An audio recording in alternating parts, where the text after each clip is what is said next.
ज़ोहल 2022 29 अप्रैल को house change कर रहा है। बहुत बड़ा प्लैनेट क्योंकि स्लो मूविंग प्लैनेट है। ज़ोहल का हाउस चेंज करना कईयों के लिए ज़िंदगी बना देगा और कईयों के लिए मुश्किलात खड़ी कर देगा। ज़ोहल को कुदरती तौर पर नहस और पापी प्लैनेट कहा जाता है, लेकिन बहुत से कुंडलियों में बहुत से जोड़े के लिए ये बहुत बड़ा योग कारक यानी कि बहुत बड़ा बेनिफिट देने वाला प्लैनेट्स माना जाता है। हमारे यहाँ पे हर चीज़ साढ़े में डाल दी जाती है। एस्ट्रोलॉजी का रूल है कि अगर जितना कोई नहस या पापी प्लैनेट होगा उसको जितना कुंडली में ख़राब होगा उतना अच्छा रिजल्ट देता हुआ नज़र आएगा। और बाज़ दफ़ा तो किसी का अगर एग्जॉल्टेड में है तो बहुत बुरा हो जाता है, और कई तो जोड़े ऐसे हैं जिनके लिए अगर वो नहस हो जाए तो बहुत बुलंदियों पे ले जाता है। कौन से वो जोड़े हैं इसके ऊपर बात करते हैं।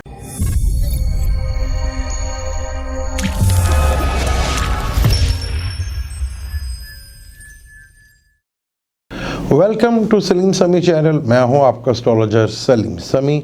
आज फिर किसी नए टॉपिक पे बात करेंगे और आज का टॉपिक बड़ा ही इम्पोर्टेंट। एस्ट्रोलॉजी में जिस प्लैनेट जिस सियारे से सबसे ज़्यादा डराया जाता है वो इसी साल अप्रैल के महीने में 29 अप्रैल को हाउस चेंज कर रहा है, यानी कि अपना एक घर छोड़कर दूसरे घर में आ रहा है, जो कि उसका मूल त्रिकोण राशि है। सैटर्न हाउस चेंज कर रहा है। सैटर्न एक वाहिद प्लैनेट है जिससे बहुत ज़्यादा डराया जाता है। साढ़े भी इसी से देखी जाती है और ढैया भी इसी से देखा जाता है। अब 29 और 30 अप्रैल 2022 को ये हाउस चेंज कर रहा है और ये कैप्रिकॉर्न से निकल कर बुर्ज एक्वेरियस जो उसका मूल त्रिकोण का घर है, तो यहाँ पर ये कैसे रिजल्ट देगा 12 जोड़ी के लिए। आज हम 4 जोड़ी की बात करेंगे और बताएंगे कि किन 4 जोड़ी के लिए ये कैसा रहेगा और आने वाला जो टाइम होगा सैटर्न आपको तंग करेगा या आपको बहुत फ़ायदे देने जाएगा। इसके ऊपर डिटेल के साथ बात करते हैं, क्योंकि ज़ोहल एक वाहिद वो प्लैनेट जो 2.5 साल एक घर में रहता है। जिन 4 जोड़ी की बात करेंगे वो मून साइन से भी होंगे और एसेंडेंट से भी होंगे। बुर्ज हमल वालों के लिए सैटर्न जो है वो 2 घरों का मालिक है। सैटर्न के 2 घर होते हैं और बुर्ज हमल का एक घर केंद्र का आता है। जब कोई प्लैनेट केंद्र का हो जाए तो वो न्यूट्रल रिजल्ट देता है, लेकिन इस कुंडली में सबसे बड़ा पापी नहस ग्रह सैटर्न ही को माना जाता है। 10वां घर न्यूट्रल का है और 11वां घर इसका 3 शडाई का घर है, यानी कि 3 शडाई भी है और उपचा हाउस भी है। अब ये बुर्ज हमल वालों के लिए 11वें घर का मालिक। 3 शडाई की सबसे अच्छी चीज़ होती है कि 3 शडाई में ही पाए जाएं तो बहुत अच्छा रिज़ल्ट देते हैं, या उपाचा हाउस में पाए जाएं तो इसके रिज़ल्ट बहुत अच्छे मिलते हैं। तो बुर्ज हमल वालों के लिए जो ट्रांजिट में ये 11वें घर में, क्योंकि 11वां घर सबसे बड़ा ये 3 शडाई का घर है, यानी कि 3 शडाई में सबसे बड़ा घर जो है इसी को माना जाता है और 11वां घर बेनिफिट्स का भी घर है। तो यहाँ पे सैटर्न का आना तो बुर्ज हमल वालों के लिए ट्रांजिट में सैटर्न के बहुत अच्छे रिजल्ट मिलते हुए नज़र आएंगे। ट्रांजिट की बात करें आपने अब देखना है आपके बर्थ चार्ट में ये कहाँ बैठा हुआ है, लेकिन ट्रांजिट में बुर्ज हमल वालों के लिए जिनका चाहे साइन मून साइन जो है एरीज हो या एसेंडेंट एरीज हो तो उनके ये 11वें घर में आ रहा है। और यहाँ पर 2022 में तो ये 3 महीने रहेगा, यानी कि अप्रैल से मई जून जुलाई तक ये रहेगा। तो ये 3 महीने में आपको पता चल जाएगा कि सैटर्न जो है ये आपको कैसे रिजल्ट देगा, क्योंकि यहाँ पे सैटर्न ट्रांजिट में बहुत अच्छे रिजल्ट देगा और जब किसी की दिशा भी चल रही होगी तब इसके असरात ज़्यादा नज़र आएंगे। टॉरस की बात करें तो टॉरस वालों के लिए सबसे बड़ा योग कारक प्लैनेट सैटर्न सबसे बड़ा योग कारक प्लैनेट है, जो कि 9th हाउस का भी मालिक है, जो त्रिकोण का हाउस है और ये 10वें हाउस का भी मालिक है, यानी कि केंद्र का भी मालिक है।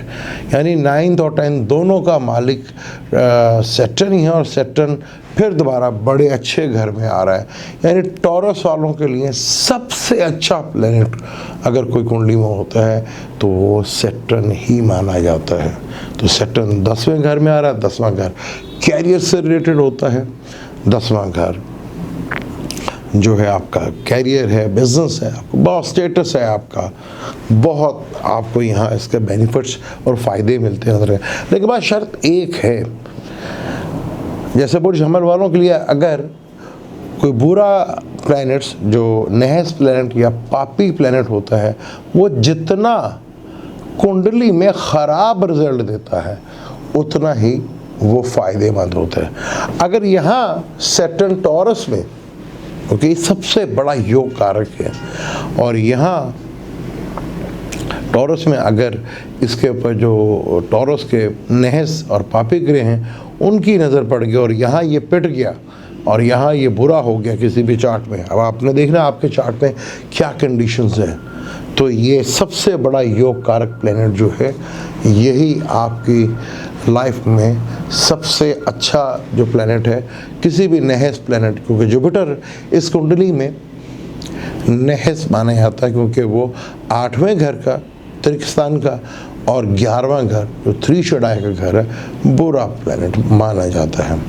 तो यहाँ आपने देखना है कि यहाँ पर कैसा ये आपकी कुंडली में टॉरस वालों के लिए है।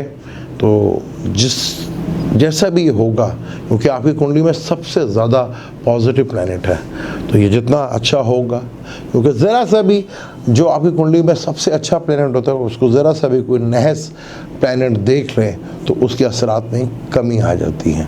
तो आपके चार्ट में देखने को टॉरस वालों के लिए ये कैप्रिकॉर्न में भी बहुत अच्छा था, ये एक्वेरियस में भी बहुत अच्छा है। अब हम बात करें जमनाई वालों की।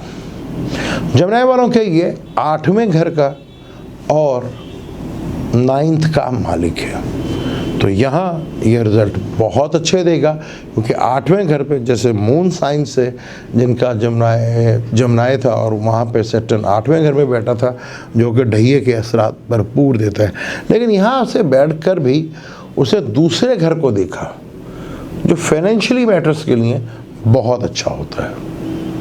अब ये ट्राइंग का मालिक है, त्रिकोण का मालिक है, और अब यहाँ पर ये अच्छा रिजल्ट देता हुआ नज़र आएगा। और यहाँ पर अगर मार्स की नज़र पड़ गई, क्योंकि मार्स इस कुंडली में 3 शडाई घर का मालिक है, एक तो 6ठे घर का और 11वें घर का, तो तब आपके लिए प्रॉब्लम जो है बढ़ सकती है, क्योंकि यहाँ ये त्रिकोण का भी मालिक है और 8वां त्रिक स्थान का भी मालिक है। तो सैटर्न इस कुंडली में अच्छा भी माना जाता है, लेकिन बहुत देखभाल कर, लेकिन अब कैप्रिकॉर्न से ज़्यादा बेहतर ये आपको एक्वेरियस में रिजल्ट देता हुआ नज़र आएगा, क्योंकि एक्वेरियस इसकी मौल त्रिकोण राशि है और यहाँ से मूल साइन से आपका ढैया भी ख़त्म हो जाएगा, जहाँ काफ़ी चीज़ें आपके लिए बेहतर होंगी।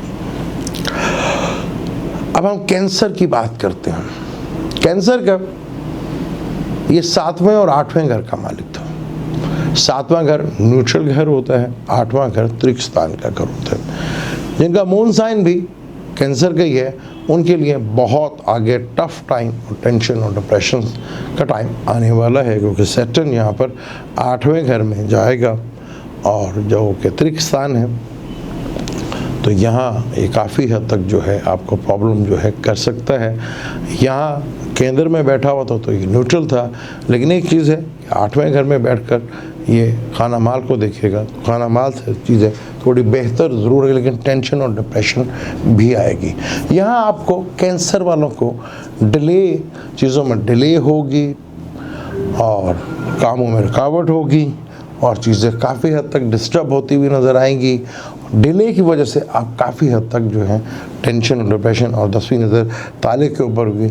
यहाँ ज़रा सा भी आपकी मेमोरी या आपने अपनी अकल का दामन छोड़ दिया तो ये बहुत ज़्यादा मुश्किल हो जाएगा। यहाँ पर कैंसर के लिए ये एक केंद्र के घर का मालिक, केंद्र का मालिक होता तो न्यूट्रल रिजल्ट देता है, लेकिन यहाँ 8वें घर का भी मालिक है तो ये त्रिक स्थान का भी मालिक है, तो यहाँ पे नहस माना जाता है। तो कैंसर वालों के लिए आगे सैटर्न की जिनकी दिशा चल रही है या सैटर्न यहीं बैठा हुआ है, तो बहुत सी चीज़ों से रिलेटेड चार्ट को देख के ही आप जज कर सकते हैं कि 8वां घर जो है वो रिसर्च बेस्ड भी है, टेंशन डिप्रेशन का भी है, और यहाँ आपको बहुत ज़्यादा केयरफुल होके रहना है, चीज़ों को बहुत ज़्यादा थोड़ा सा केयरफुल लेकर चलना है, क्योंकि 2 लगन, एक ल्यू लगन और कैंसर लगन के लिए थोड़ी सी, क्योंकि कैंसर लगन के लिए 8वें का है और ल्यू वालों के लिए 6ठे घर का है, लेकिन 3 शडाई का भी है। तो आज हमने कैंसर तक बात की, इंशाल्लाह नेक्स्ट पे हम फिर 4 जोडिक पे लेके आएंगे कि कौन से 4 जोडिक ल्यू, विर्गो, लिब्रा, स्कॉर्पियो के लिए कैसा रिजल्ट देंगे, उसके ऊपर डिटेल से बात करेंगे। मुझे दें इजाज़त।